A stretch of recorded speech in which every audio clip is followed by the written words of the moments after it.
ওই আল্লাহ নামের 4টা হরফে আপনি যদি একবার আল্লাহ বলেন, একে কত 10, একে কত 10। আল্লাহ হরফে কয়টা হরফ? কয়টা হরফ? বলি আলহামদুলিল্লাহ। যদি আপনি একবার আল্লাহ বলেন, আমার আল্লাহ রব্বুল আলামিন আপনার আমল নামায় 40টি নেকি দান করে দেবেন। সুবহানাল্লাহ। এবার মুহাব্বতে বলেন আল্লাহ। এই আল্লাহ আছেন, এই ঈমান কি আমাদের আছে? আল্লাহকে কি কেউ আমরা দেখেছি? কেউ দেখেছি? আল্লাহ আছে এই বিশ্বাস আমাদের আছে? যারা আল্লাহ আছে বিশ্বাস করেন তাদের নাম কি? তাদের নাম কি? ঈমানদার। আল্লাহ আছেন, আল্লাহ তাআলার পরে যার উপর ঈমান আনতে হবে তিনি কে? মুহাম্মাদুর রাসূলুল্লাহ। সকলে বলি সাল্লাল্লাহু আলাইহি ওয়াসাল্লাম। আল্লাহ তাআলার পরে আল্লাহ পাকের উপর আপনি ঈমান আনার পরে যার উপর আপনাকে ঈমান আনতে হবেন তিনি হচ্ছেন আমার আপনার সরকার, ওই মদিনাওয়ালা কামলিওয়ালা, যে নবীর মোহাব্বতে আল্লাহ পাক আমাকে আপনাকে 18,000 মাখলুকাত সৃষ্টি করেছেন, তিনি হচ্ছেন মুহাম্মাদুর রাসূলুল্লাহ সাল্লাল্লাহু আলাইহি ওয়াসাল্লাম। আল্লাহ নামের আমরা 4টা হরফ পেয়েছি। এবার আল্লাহ পাক যার প্রেমে পড়ে দুনিয়া জগৎ সৃষ্টি করেছেন, জান্নাত জাহান্নাম সৃষ্টি করেছেন, এবং যার প্রেমে পড়ে আল্লাহ রব্বুল আলামিন এই দুনিয়ার জমিন থেকে আরশে আজিমে নিয়ে আল্লাহ রব্বুল আলামিন মুহাব্বতের সহিত 27 বছর মেরাজ করেছেন, তিনি হচ্ছেন আল্লাহর হাবিব মুহাম্মদ সাল্লাল্লাহু। আল্লাহ নামের আমরা কয়টা হরফ পেয়েছি? এবার আল্লাহ যার প্রেমে মাশওয়ারা হয়ে, মাতোয়ারা হয়ে, মশগুল হয়ে এই পৃথিবীবাসীকে যার উসিলা নিয়ে দোয়া করলে আল্লাহ পাক কবুল করেন, ওই নবী মুহাম্মদের নামের হরফ কয়টা আমরা এখন দেখব? মুহাম্মদ। সকলে বলেন মুহাম্মদ। মুহাব্বত নিয়ে বলেন মুহাম্মদ। মুহাম্মদ শব্দে বলতে আপনার ঠোঁট উপর এবং নিচের এই 2টা ঠোঁট লাগিয়ে দিতে হবে। সুবহানাল্লাহ বলবেন না? যদি 2টা ঠোঁট আপনি না লাগিয়ে দেন তাহলে মুহাম্মদ বলা সম্ভব?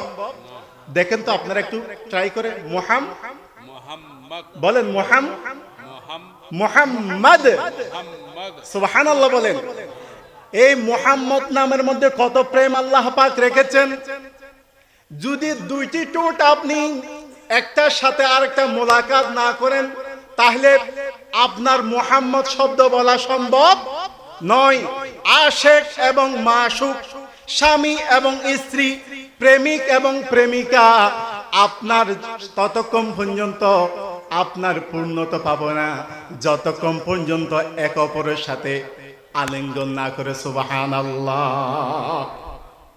আল্লাহ যার প্রেমে মাতোয়ারা হয়েছেন, যার প্রেমে মশগুল হয়েছেন, ওই নবীর নাম আমাকে আপনাকে বলতে 2টা ঠোঁট আপনাকে লাগিয়ে দিতে হবে। ওই 2টা ঠোঁট লাগিয়ে বলেন মুহাম্মদ। মুহাম্মদে কয়টা হরফ? কয়টা হরফ? 4টা হরফ। মিম হা মিম দাল মুহাম্মদ। আপনি যদি একবার মুহাম্মদ নাম বলেন, আল্লাহ রব্বুল আলামিন আল্লাহর নামের সাথে যেভাবে 4টা হরফ রেখেছেন, হাবিবের নামও 4টা হরফ নিয়ে আপনি একবার মুহাম্মদ বলার কারণে আপনার আমল নামায় 40টি নেকি দান করবেন। সুবহানাল্লাহ। তাহলে ইসলামের মধ্যে সাইরের গুরুত্ব আছে না নাই? আমরা আরেকটু নিচে আসি। আল্লাহ রব্বুল আলামিনের হাবিব আমার রাসূল পাক সাল্লাল্লাহু আলাইহি ওয়াসাল্লামের এই পৃথিবীতে মনোনীত 4 জন খলিফা ছিলেন। কয়জন? আল্লাহর হাবিবের খলিফা কয়জন? মুহাব্বতে বলেন কয়জন? 1 নাম্বার হযরতে আবু বকর সিদ্দিক রাদিয়াল্লাহু তাআলা, 2 নাম্বার হযরতে সবাই বলেন ওমর বিন খাত্তাব রাদিয়াল্লাহু তাআলা, 3 নাম্বার হযরতে উসমান ইবনে আফফান রাদিয়াল্লাহু তাআলা, 4 নাম্বার হযরতে আলী রাদিয়াল্লাহু তাআলা। সুবহানাল্লাহ, বলি আল্লাহু আকবার। তাহলে আমার নবীর মনোনীত এই পৃথিবীতে খোলাফায়ে রাশিদদের মধ্যে 4 জন খলিফা, এটা তো 5 জন হতে পারত, 4 জন কেন হলো জানার দরকার আছে না নাই? ইনশাআল্লাহ আমরা আসতেছি। এবার আসেন ইসলামে স্যারের গুরুত্ব, আজকে আমার বিষয়। আমার বন্ধুগণ, আমার এলাকাবাসী, বীর চট্টলাবাসী, তৌহিদি জনতার নবীর আশিকের দলের স্থান গারিঙ্গিয়া বড় হুজুর ছোট হুজুরের কদম চরিত এই এলাকা, শাহ শাহ হুজুর সুন্নতি শাহ শাহ হুজুরের এই কদম ধন্য এই এলাকা, কোটাখালীর পীর শাহ হুজুরের এলাকা, আল্লাহর ওলিদের পদচিহ্ন জনিত এই এলাকা, আলিফ লাম মিম দরবার শরীফ, এই দরবারের যিনি মাহফিলের প্রথম উদ্বোধন সভাপতি ছিলেন তিনি হচ্ছেন কোটাখালীর পীর শাহ হুজুর। ঠিক কিনা আমার ভাইরা? আল্লাহর ওলিরা সবকিছু কিন্তু বাহির করে। দেখি ইসলামের স্যারের গুরুত্ব কি আছে জানতে মন চায়? আল্লাহ নামের কয়টা হরফ পেয়েছি? মুহাম্মাদের কয়টা হরফ? নবীজির কয়জন খলিফা? এবার আসেন আমার নবীর কলিজার টুকরা মেয়ে কয়জন? কয়জন? সবাই বলেন। 1 নাম্বার জাইনাব রাদিয়াল্লাহু তাআলা, 2 নাম্বার রুকাইয়া রাদিয়াল্লাহু তাআলা, 3 নাম্বার উম্মে কুলসুম রাদিয়াল্লাহু তাআলা, 4 নাম্বার হযরত খাতুনে জান্নাত মা ফাতেমা রাদিয়াল্লাহু তাআলা। সুবহানাল্লাহ। তাইলে নবীজির মেয়ে কয়জন পেয়েছেন? 4 জন। আবার আরো আসুন আমার বন্ধুগণ, এই পৃথিবীতে আল্লাহ রাব্বুল আলামিন যুগে যুগে বাবা আদম থেকে ঈসা রূহুল্লাহ পর্যন্ত নবী পাঠিয়েছেন পথহারা মানুষকে এক আল্লাহ তাআলার পথে, দ্বীনের পথে আহ্বান করার জন্য। ঠিক না বেঠিক? নবীগণ শুধু কি আল্লাহ তাআলার পক্ষ থেকে ওনারা রেসালতের দায়িত্ব পালন করেছেন, ওই রেসালতের দায়িত্বের কোন গাইডলাইন ছিল কি ছিল না? ছিল কি ছিল না? পৃথিবীতে বাবা আদম থেকে আমার নবী পর্যন্ত যত নবী রাসূল এসেছেন, প্রত্যেক নবীকে, প্রত্যেক রাসূলকে আল্লাহ রাব্বুল আলামিন কাউকে সহিফা দিয়েছেন, কাউকে কিতাব দিয়েছেন, কাউকে ছোট ছোট কিতাব দিয়েছেন। কিন্তু পৃথিবীতে বাবা আদম থেকে আমার নবী পর্যন্ত পৃথিবীতে সবচেয়ে বড় কিতাব দিয়েছেন কয়খানা? কয়খানা? 1 নাম্বার তাওরাত, ঠিক কিনা? 2 নাম্বার জাবুর, 3 নাম্বার ইনজিল, 4 নাম্বার পবিত্র কোরআনুল কারীম। আল্লাহু আকবার। মাজালিসুল ইলম হিয়া রাউদাতুম মির রিয়াদিল জান্নাহ। সুবহানাল্লাহ। যেখানে দ্বীনের আলোচনা হয়, কোরআন সুন্নাহর আলোচনা হয়, ওইটা হচ্ছে আল্লাহ রাব্বুল আলামিনের জান্নাতের টুকরা। সুবহানাল্লাহ। আপনারা এই জান্নাতের পরিবেশে এসে খুশি না বেজার? খুশি যদি হয়ে থাকেন সেই মুনিবের দরবারে আবার বলি আলহামদুলিল্লাহ। আমার ভাইগণ, আমার বন্ধুগণ, আপনাদেরকে বলেছিলাম ইসলামের স্যারের গুরুত্ব এমন পর্যায়ে রয়েছে। আল্লাহ রাব্বুল আলামিন আমাদের এই পৃথিবীতে, এই ধরাধামের মধ্যে আমরা যখন পৃথিবীতে এসেছি, পৃথিবীতে আসার সাথে আমাদের কানের মধ্যে একটি আওয়াজ দেয়া হয়েছিল। ওই আওয়াজের নাম কি? সবাই বলেন নাই? কার কার জন্মের পর আজান হয় নাই? হাত তোলেন। সবার হয়েছে? বলি আলহামদুলিল্লাহ। সবার আজান হয়েছে, আমাদের কানে দেয়া হয়েছে, ডান কানে বাম কানে ইকামত, বলি আল্লাহু আকবার। আজান হয়ে গেছে, ইকামত হয়ে গেছে। আজান এবং ইকামতের সময় কি বেশি লম্বা সময় থাকে নাকি সংক্ষিপ্ত সময় থাকে? তাইলে আমার আপনার এই হায়াত সংক্ষিপ্ত একটা হায়াত। এই সংক্ষিপ্ত একটা হায়াতের মধ্যে জান্নাতবাসীরা যখন জান্নাতে যাবে, জান্নাতে কোনো কিছুর অভাব নেই। অভাব বলতে অভাবের কোনো ছায়াও নেই। আপনি জান্নাতে গেছেন, মন চাইতেছে একটি ভুনা পাখি খাবেন, পাখি, শুধু মন চেয়েছে। জান্নাতের কোনো ফেরেশতার সাথে আপনি শেয়ার করেন নাই, সাথে সাথে আপনার সামনে বুনা পাখি আপনার সামনে প্রেজেন্ট হয়ে গেছে। সুবহানাল্লাহ। জান্নাতের মধ্যে আপনার মন চেয়েছে, আপনার ভালোবাসার মানুষ, আপনার আশেক মানুষ, আপনি তার সাথে একটু খোশ মেজাজে গল্প গুজব করবেন, তার সাথে একটু মোহাব্বতের কথা বলবেন। আপনি কাউকে বলেন নাই, আপনার আশেক আপনার সামনে হাজির। সুবহানাল্লাহ বলেন। জান্নাতে কোনো কিছুর অভাব নাই, জান্নাতে কোনো কিছুর টেনশন নাই। শুধু জান্নাতবাসীদের মধ্যে একটাই আফসোস, একটাই আফসোস, একটাই আফসোস থাকবে। সেই আফসোসের নাম কি? জান্নাতবাসীদের আফসোসের নাম কি? আমার ভাইগণ, জান্নাতবাসীরা আফসোস করবে একটা বিষয় নিয়ে, শুধুমাত্র আপনি জান্নাতে যখন গেছেন দেখবেন জান্নাতের 1 তলা 2 তলা 3 তলা 4 তলা 5 তলা এই জমিনে এরকম বিল্ডিং আছে না নাই? পৃথিবীবাসীরা দেখতেছে 120 তলা বিল্ডিং, টুইন টাওয়ার। ও আমার দেশবাসী, চট্টগ্রামবাসী, বীর চট্টলাবাসী, সাতকানিয়াবাসী, শুনে রাখুন, শুনে রাখুন। জান্নাতবাসীদের একটাই আফসোস থাকবে, দুনিয়াতে যে হায়াত কাটিয়েছে ওই হায়াতের মধ্যে সব সময় কেন আমরা সুবহানাল্লাহ, আলহামদুলিল্লাহ, লা ইলাহা ইল্লাল্লাহ বলেন, সুবহানাল্লাহ ওয়ালহামদুলিল্লাহ, লা ইলাহা ইল্লাল্লাহ, সুবহানাল্লাহ ওয়ালহামদুলিল্লাহ, লা ইলাহা ইল্লাল্লাহ, আলহামদুলিল্লাহ, লা ইলাহা।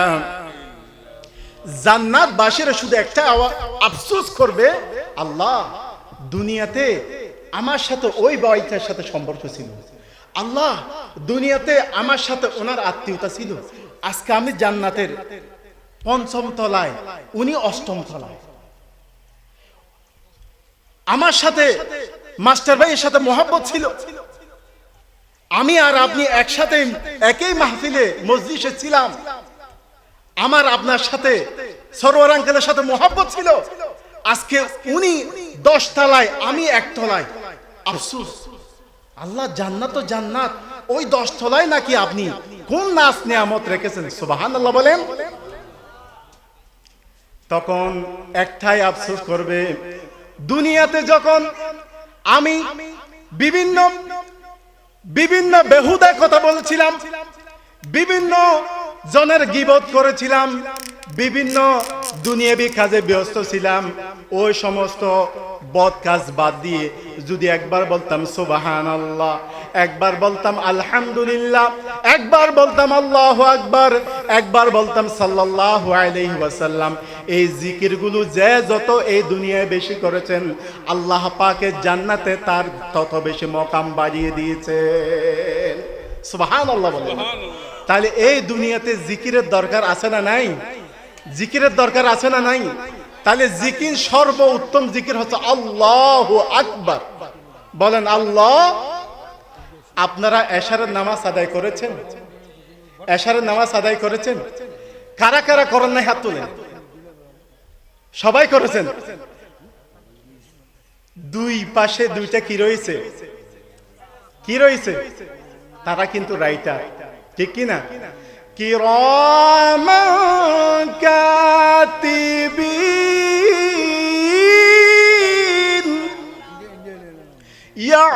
ইয়ালামুনা মা তাফআলুন।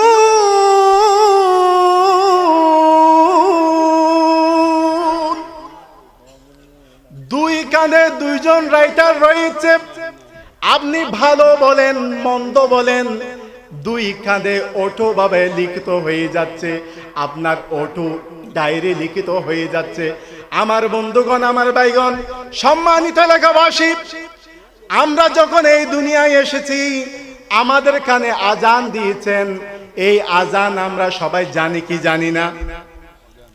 শুনি কি শুনি না? আজানের প্রথম কথা হচ্ছে আল্লাহু আকবার, আল্লাহু আকবার। এই আজান কোত্থেকে এসেছে জানার দরকার আছে। আজান কেন এসেছে? পৃথিবীতে আমার নবী যখন মসজিদে নববী শরীফের মধ্যে মসজিদে নববী শরীফ যখন প্রতিষ্ঠা করেছেন, আমার নবী সমস্ত সাহাবায়ে কেরামদেরকে নিয়ে একটা মাশওয়ারা বৈঠক করেছেন। কিসের বৈঠক? মাশওয়ারা। মাশওয়ারা শব্দের অর্থ হচ্ছে পরামর্শ। সুবহানাল্লাহ বলেন। মাশওয়ারা করেছে, এটা হচ্ছে সুন্নতে ইলাহি। এই পৃথিবীতে যখন আল্লাহ রাব্বুল আলামিন বাবা আদমকে সৃষ্টি করবেন, তখন প্রথমেই আল্লাহ পাক ফেরেশতাদেরকে ডেকে মাশওয়ারা করেছেন, ঠিক কিনা আমার ভাইগণ? এই পৃথিবীতে যখন বাবা আদমকে সৃষ্টি করবেন, তখন আল্লাহ রাব্বুল আলামিন ফেরেশতাদেরকে সৃষ্টি নিয়ে আলোচনা করেছেন। ও আমার ফেরেশতারা, ইন্নী জাইলু ফিল আরদি খলিফা, নিশ্চয় আমি পৃথিবীতে আমার মনোনীত খলিফা প্রতিনিধি পাঠাতে চাই। তোমরা ফেরেশতারা কি বললো? তোমরা ফেরেশতারা কি বলো? আসলে কি আল্লাহর কি ঠেকায় পড়ছে ফেরেশতাদের সাথে পরামর্শ করা? আল্লাহ কি কারো মুকাফেক কি? আল্লাহ কি কারো মুকাফেক কি? আল্লাহ আমাদের মুকাফেক কি? নো। আল্লাহ পাক সূরা ইখলাসে বলেছেন, কুল হুয়াল্লাহু আহাদ আল্লাহুস সামাদ লাম ইয়ালিদ ওয়া লাম ইউলাদ ওয়া লাম ইয়াকুল লাহু কুফুয়ান আহাদ। বলি আল্লাহু আকবার। আল্লাহ পাক কারো মুকাফেক কি নয়, কিন্তু আল্লাহ পাক ফেরেশতাদেরকে নিয়ে কেন মাশওয়ারা করেছেন? আল্লাহ পাক এটা আমাদেরকে তালিম দিয়েছেন, শিক্ষা দিয়েছেন। ও আমার সৃষ্টিকুল, তোমরা যখন কোন একটা কাজ করবে, ওই কাজটা নিয়ে তোমরা মাশওয়ারা করবা। পরিবারে যদি তোমরা চার ভাই থাকো, পরিবারের একটা কোনো বিষয়ে চার ভাইকে আগে তোমরা ঢাকো, ডাকে একটা মাশওয়ারা করো। যদি মাশওয়ারা করো, ওই মাশওয়ারার মধ্যে, ওই পরামর্শের মধ্যে আমি আল্লাহর রহমত রয়েছে। সুবহানাল্লাহ। আমার আল্লাহ রাব্বুল আলামিন মাশওয়ারা করেছেন ফেরেশতাদেরকে নিয়ে বাবা আদম সৃষ্টি করার জন্য। আমার নবী মসজিদে নববী শরীফ একদম প্রতিষ্ঠা করে ফেলেছেন। প্রতিষ্ঠা করার পর সাহাবায়ে কেরামদেরকে ডাক দিলেন, ও আমার সাহাবায়ে কেরাম, এখন তো মসজিদে নববী প্রতিষ্ঠা হয়ে গেছে। মসজিদে নববী প্রতিষ্ঠা হয়ে গেছে, এখন 5 ওয়াক্ত সালাতের জন্য আমরা কিভাবে মুসল্লিদেরকে আহ্বান করব, কিভাবে পরামর্শ দাও? আমার নবী ফেরেশতাদের সাথে পরামর্শ, আমার নবী সাহাবায়ে কেরামদের সাথে পরামর্শ করতেছে। এখন সাহাবায়ে কেরামের মধ্যে কেউ বলতেছেন, ইয়া রাসূলুল্লাহ, যখন আজানের সময় হবে তখন আপনি ঘন্টা বাজান, আমরা ঘন্টা বাজাবো।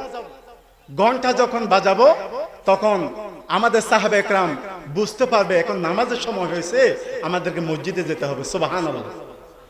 তখন অনেকে বললেন, না না না, ঘন্টা বাজানো এটা তো খ্রিস্টানদের কালচার, এটা আমাদের মুসলিমদের সাথে হতে পারে না। এটা অনেকে বেটু দিল। এবার কয়েকজনে পরামর্শ দিল, না, যখন নামাজের সময় হয়ে যাবে তখন আমরা একটা লাঠি দিয়ে আরেকটা লাঠি আঘাত করব। লাঠির আঘাত একটার সাথে যখন আরেকটা লাগবে তখন ঠাং ঠাং আওয়াজ হবে। এই ঠাং ঠাং লাঠির আওয়াজ যখন সাহাবে কেরাম শুনবে তখন মসজিদে আসবে। তখন অনেকে বলল, না, লাঠি দিয়ে আঘাত করে আওয়াজ করা এটা তো ইহুদিদের কালচার, আমাদের মুসলমানদের তো এই সংস্কৃতি হতে পারে না। এইটা পরামর্শের মধ্যে অ্যাকসেপ্ট হলো না। আবার কেউ পরামর্শ দিল, যখন নামাজের সময় হয়ে যাবে তখন আমরা পাহাড়ের চূড়ায় গিয়ে কিছু লাকড়ি নিয়ে আগুন জ্বালিয়ে দেব। আগুন যখন জ্বলবে, আগুন যখন দেখবে তখন সাহাবে কেরাম বুঝতে পারবে নামাজের সময় হয়েছে, এখন আমরা নামাজে যাব। এখন নামাজে যাব। এখন এই পরামর্শ শুনে অনেকে বললেন, না না না, আগুন জ্বালানো নয়, এটা তো অগ্নি পূজকদের কাজ, অগ্নি পূজকদের কাজ, আমাদের তো না। এবার তিনটা পরামর্শ, তিনটা অ্যাকসেপ্ট হলো না। আজকের পরামর্শ সভা মুলতবি, আজকে পরামর্শ সভা মুলতবি হয়ে গেল। এখন সবাই এশারের নামাজ পড়ে সাহাবে কেরাম এবং আমার নবী যার যার ঘরে চলে গেলেন। সুবহানাল্লাহ। একটু দরুদ শরীফ পড়েন, আল্লাহুম্মা সাল্লি আলা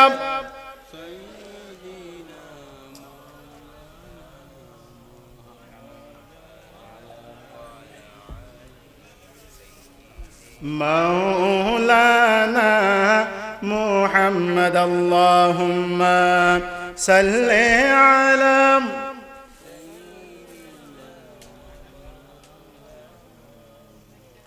وعلى آل سيدنا مولانا محمد।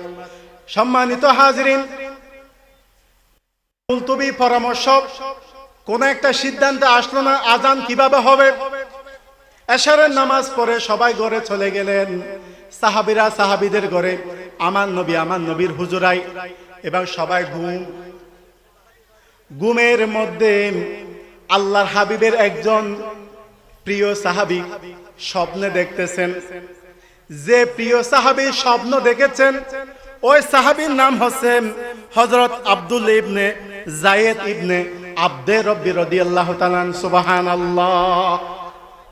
আমার নবীর ৬০ জন মুয়াজ্জিন ছিলেন। আমার নবীর মুয়াজ্জিন কয়জন? ৬০ জন। আমার নবীর মুয়াজ্জিন ৬০ জন। এই ৬০ জন মুয়াজ্জিনের মধ্যে অন্যতম একজন মুয়াজ্জিন, তিনি হচ্ছেন হযরতে আব্দুল্লাহ ইবনে যায়েদ ইবনে আব্দে রব্বি রাদিয়াল্লাহু তাআলা। আর এই ভাগ্যবান সাহাবী রাত্রে একটা মধুর স্বপ্ন দেখতেছেন। সুবহানাল্লাহ। আব্দুর রব্বি, যায়েদ ইবনে আব্দুর রব্বি স্বপ্নে দেখতেছেন একজন বাঁশিওয়ালা করুণ সুরে বাঁশি বাজিয়ে যাচ্ছে। তার বাঁশির সুরটা এত মধুর, এত আকর্ষণ, যায়েদ ইবনে আব্দুর রব্বির ঘুম ভেঙে গেল স্বপ্নের কথা। এবং যায়েদ ইবনে আব্দুর রব্বি রাদিয়াল্লাহু তাআলা ওই বাঁশিওয়ালার সুরে মুগ্ধ হয়ে বাঁশিওয়ালাকে ডাক দিলেন। সুবহানাল্লাহ। বাঁশিওয়ালাকে ডাক দিলেন যায়েদ ইবনে আব্দুর রব্বি। ডাক দিয়ে বললেন, হে আমার বাঁশিওয়ালা, আপনার বাঁশির এই করুণ সুর, এত মধুর সুর আমাকে এত আকর্ষণ করেছে, আমাকে এত মুগ্ধ করেছে, আপনার এই বাঁশিটা আমাকে একটু বিক্রি করে দেন। সুবহানাল্লাহ। যায়েদ ইবনে আব্দুর রব্বি ওই বাঁশিওয়ালা থেকে যখন বাঁশিটা ক্রয় করতে চাইলেন তখন স্বপ্নের মধ্যে ওই বাঁশিওয়ালা বলতেছে, হে যায়েদ ইবনে আব্দুর রব্বি, আপনি এই বাঁশি দিয়ে কি করবেন? আল্লাহু আকবার বলেন। তখন যায়েদ ইবনে আব্দুর রব্বি বলতেছেন, আমরা এই বাঁশি দিয়ে মানুষকে ৫ ওয়াক্ত নামাজের জন্য এই করুণ সুরে ডাকবো, এবং এই করুণ সুরে যেভাবে আমি মুগ্ধ হয়েছি সবাই মুগ্ধ হয়ে নামাজের জন্য আসবে। সুবহানাল্লাহ। তখন ওই বাঁশিওয়ালা বললেন, না না না, বাঁশি দিয়ে মুসলমানদেরকে আজানে বাঁশি দিয়ে মুসলমানদেরকে নামাজে ডাকা যাবে না। বাঁশি থেকে উত্তম একটা বাক্য, হে যায়েদ ইবনে আব্দে রব্বি, আমি তোমাকে তালিম এবং শিক্ষা দেব। সুবহানাল্লাহ। তখন যায়েদ ইবনে আব্দে রব্বিকে ওই স্বপ্নের মধ্যে যিনি আজান শিক্ষা দিয়েছেন উনি একজন আল্লাহ তাআলার প্রেরিত একজন রহমতের ফেরেশতা। সুবহানাল্লাহ। ওই যায়েদ ইবনে আব্দে রব্বি যিনি আজান শুনেছেন, যিনি আজান স্বপ্নে পেয়েছেন, উনি স্বপ্নে আজান পেয়ে এর পরের দিন আমার নবীর কাছে এই আজানের বাক্যগুলো আমার নবীকে শুনিয়েছেন। আমার নবী সাদ্দাক্ত বলেছেন। সুবহানাল্লাহ। আজকে যে আমরা আজান শুনতেছি এই আজান হচ্ছে যায়েদ ইবনে আব্দে রব্বি রাদিয়াল্লাহু তাআলা আনহু স্বপ্নে প্রেরিত আজান। তো জিকির করেন লা ইলাহা ইল্লাল্লাহ।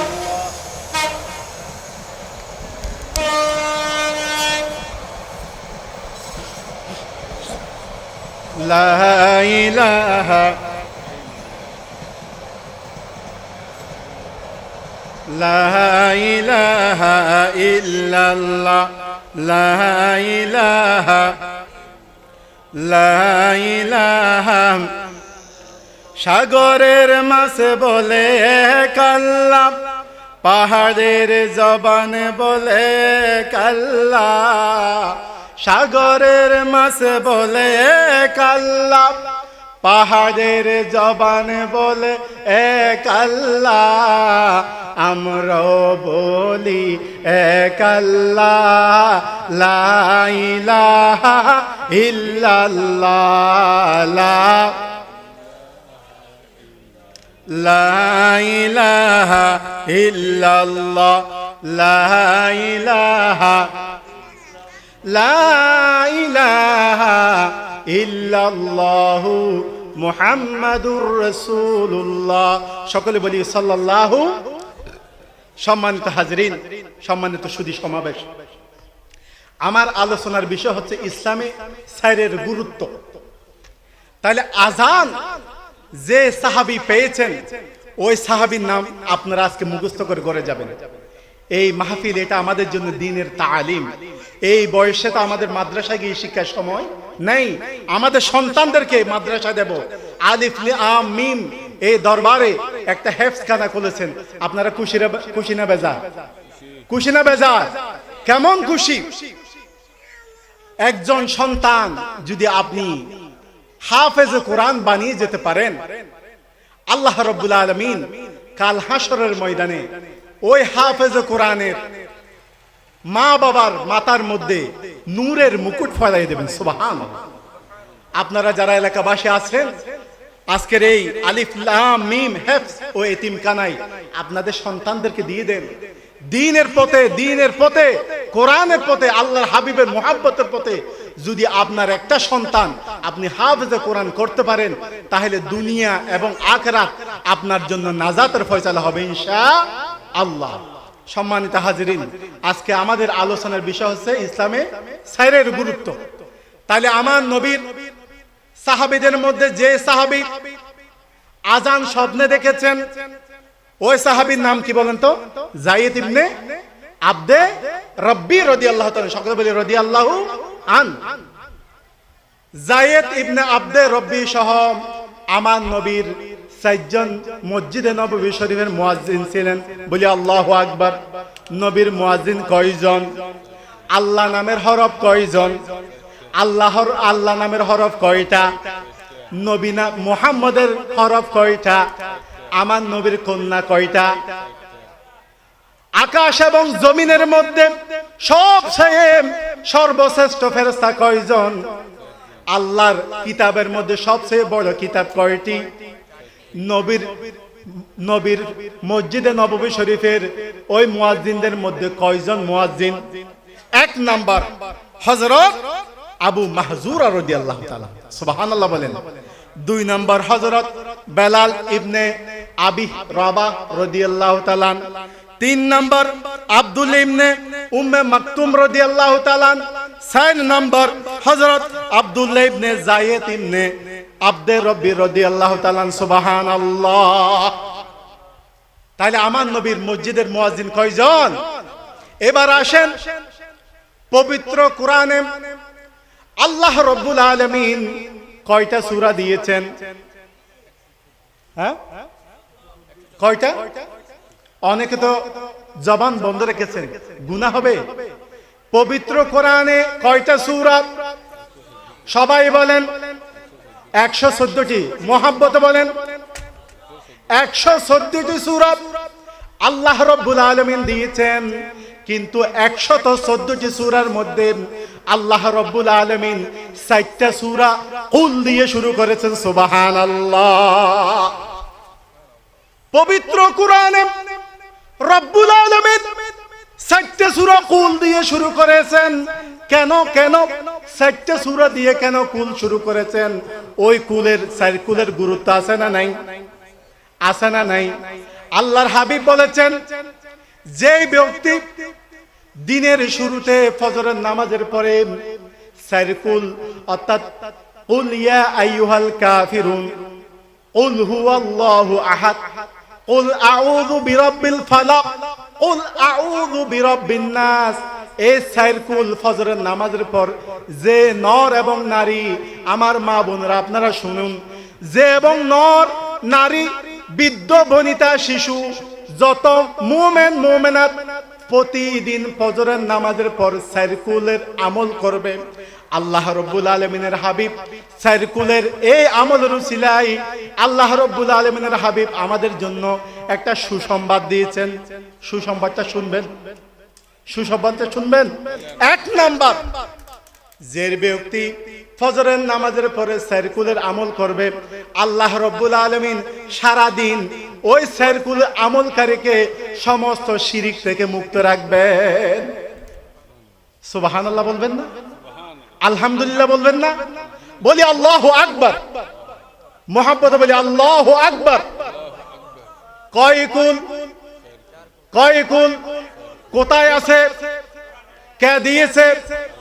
4 কুল আমলকারী প্রতিদিন ফজরের নামাজের পরে যিনি 4 কুলের আমল করবেন, সমস্ত প্রকারের দুশমন, সমস্ত প্রকারের হাসেদকারী থেকে, সমস্ত প্রকারের জাদু টুনা থেকে আল্লাহ রাব্বুল আলামিন 4 কুলের আমলকারীর উসিলায় হেফাজত করে নেবেন। সুবহানাল্লাহ।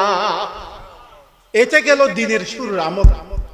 আমার নবী বলেছেন, যে ব্যক্তি মাগরিবের সালাতের পরে পবিত্র কোরআনুল কারীমের 4 কুল আমল করবে, ওই 4 কুল আমলকারীকে আল্লাহর হাবিব সাল্লাল্লাহু আলাইহি ওয়াসাল্লাম সুসংবাদ দিয়েছেন, সারা রাত ফজর পর্যন্ত সমস্ত প্রকারের মানব শয়তান, জিন শয়তান থেকে হেফাজত করে নেবেন। সুবহানাল্লাহ।